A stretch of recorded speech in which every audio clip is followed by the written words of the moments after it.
معلش انا اسفه بلاش عشان ماشي خلاص ماشي ماشي.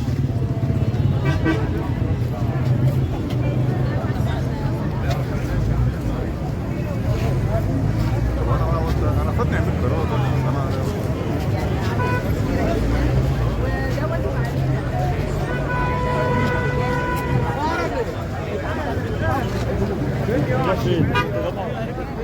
الاول البيت ده اتغدى ولا حاجه وبعدين البيت هنا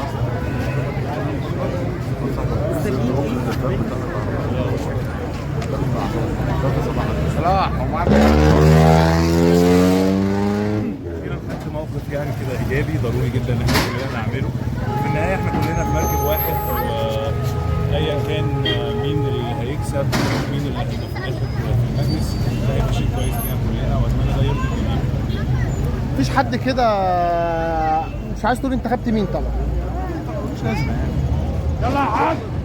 كل الناس جت بعربيات، انت الوحيد اللي جايب موتوسيكل وموتوسيكل هارلي، والناس كلها اتكلمت ولفتت انتباه الناس كلها. ايه؟ والله انا اصل النهارده يوم الجمعه يبقى لازم موتوسيكل، فقلت خلاص يعني امزج ما بين رحله الموتوسيكل الاسبوعيه وما بين ان انا اجي الصح. لو قلنا